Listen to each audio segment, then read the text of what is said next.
Ladies and gentlemen of the Action Army, what is going on? And welcome to another episode of Road to 43, where I take you through my journey of getting back to a 43-inch vertical jump like I had at 23 years old. The only difference is now it's a decade later. I'm 33 years old and trying to achieve my highest vertical jump ever. So last night was probably the worst night of sleep that I've gotten in a long time.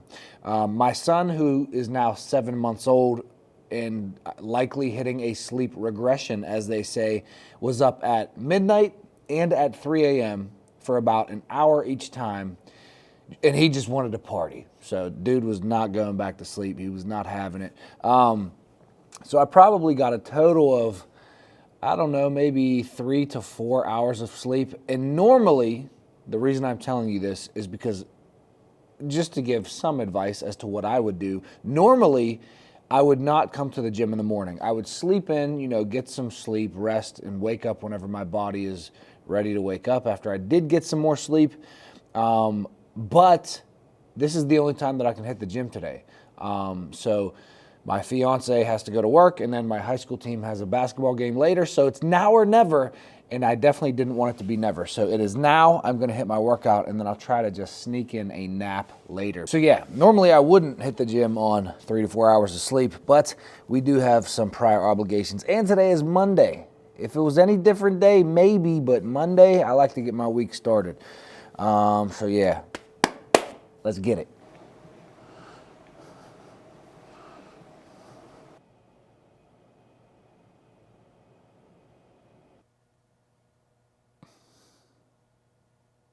So the plan for today's workout is to hit a couple different ISO variations, that we have a couple different plyos, and then we have some strength work, mostly post-chain. So my goal for this entire month is going to be, while rehabbing my knee, I'm going to go as hard as I possibly can without causing pain greater than 3 out of 10. So what that looks like is probably max intensity on all of my post-chain strength work. As you guys know, as I've explained in previous episodes of this series. But my plyos, I'm gradually ramping up from ground zero up to max intensity. And my anterior chain, quad dominant knee bend work, I am likely going to ramp up from ground zero as well. So yeah, that's the plan for today.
This single leg press is actually a highly underrated way to load through deep knee bend, because you can actually get really light on most leg presses, and this won't hurt your knee as much as other squat patterns might.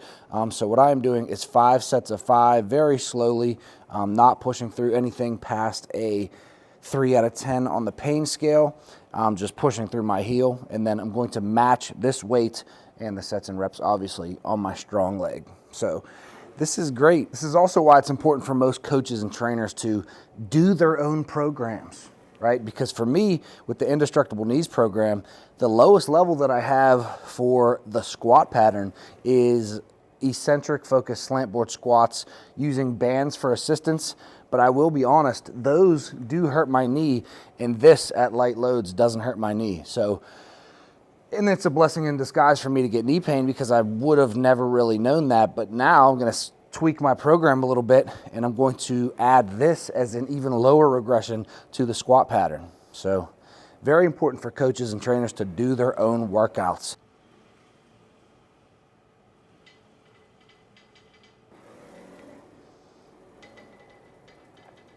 Oh. Sometimes you do a workout and you're like, wow, that was way too hard. Sometimes you're like, well, that was way too easy. Sometimes you're like, wow, that took 2 hours. Sometimes it's too short, sometimes it's too long. As a coach, a trainer, do your own training. I'm gonna do some single leg RDLs today. I feel like I've just been spamming barbell RDLs. So we got an 80-pound dumbbell, so definitely not crazy heavy, but definitely not crazy light. And I am going to go ahead and do my weak leg first. So, 4 sets of 5 single leg RDLs.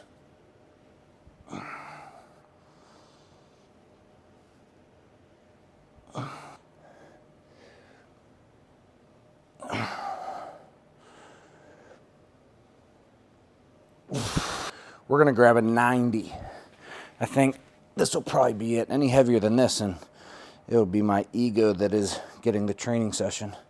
So, another set of 5.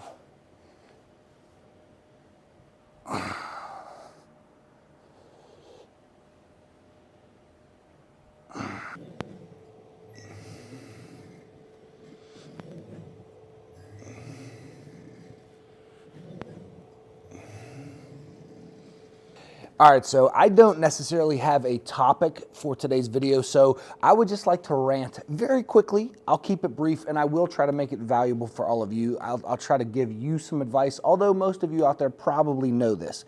But I am a coach here at Carrick High School, obviously. I'm in the high school right now. I'm in the high school weight room. I am the JV coach of the boys high school basketball team. I'm not the head coach. However, it kills me. It absolutely kills me. Tonight, we play a team that is very good. They are extremely good. One of the top teams in Pittsburgh. They're in our section, and they have won the championships in our section for the past, I don't know, 4, 5, 6 years.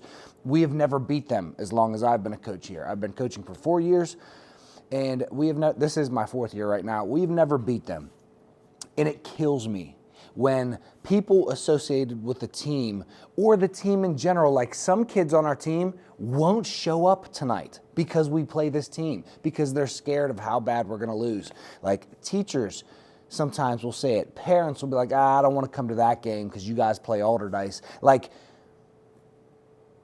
would you rather have a schedule full of shitty teams where you beat the brakes off all the teams and you have this false ideology like, oh yeah, we are really good. Our record is 18-0, but you just played a bunch of fucking busters? Or would you rather lose the games to teams that are really good? Like, how else are you going to be the best other than playing the best? And this goes for anything. Like, how are you going to be the best? You can't just be the best in your neighborhood or be the best amongst your friend group.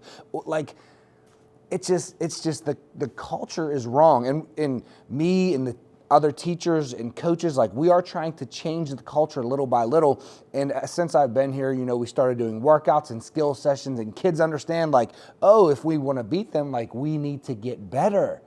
Not play worse teams, play the good teams, but get better. This is something that I feel very strongly about. This is why I hate when our schedule is stacked with these mediocre teams. And I get it, like, you don't want the team to, like, lose every game. But man, fuck it. I would rather lose every game, like, be a better coach and help them understand that you can develop yourself. You can build your skills. You can build your body. You can put in hard work, and it will lead to you being as good as these other players or these other teams. Like, they didn't just get there. They worked to get there. They are coached very well. All their kids do skill sessions and workouts and all this extra shit. Like, you can't just go to practice and then go home and play video games. You got to work at this shit. Man, that's my opinion. I don't know. So let me know what you think.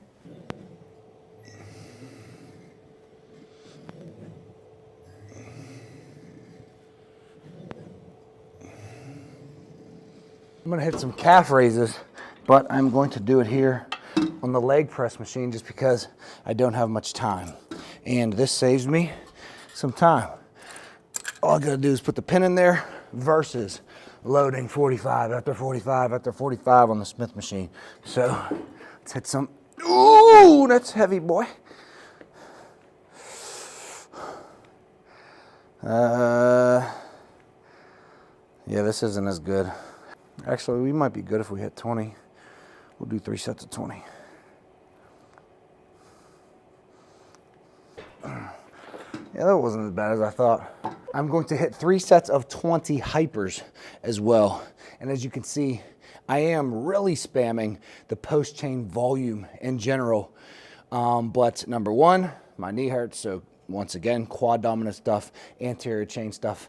I'm not trying to do too much volume on that. I'm just trying to start at the bottom and work my way up. But post chain, I'm trying to jump higher, bro. So I am going to get a lot of volume of post chain work in general in this volume phase. And then when I back off, it'll be lower volume.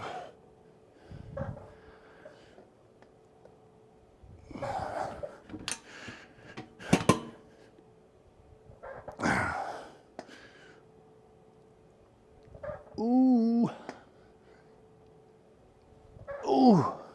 One quick mistake that I see people make when they do hypers is they're kind of just like swinging up. Make sure that when you are on your way up, you squeeze those booty cheeks. Squeeze the butt first and let that bring you all the way back up. And sometimes I feel like at the beginning of these sets of 20, like I could do more weight. Then you're like, all right, bro, chill out. You're only on rep number 5. You got to do 20. So I think I'm good here with body weight. I think. Probably next week I'll grab like a 10-pound plate or something like that. All right, guys, so that is going to do it for today's workout. As you saw, it is very post-chain heavy, but that is my entire plan for this month. My whole plan for this month, I'm gonna give you all my secrets.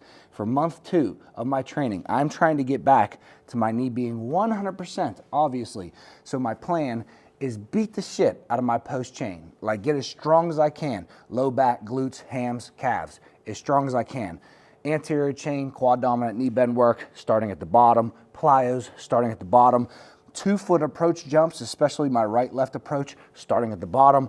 And working my way up gradually as things hurt less and less. As my knee hurts less and less and I get stronger and I rehab my tendon, I will do, you know, higher and higher progressions of each exercise.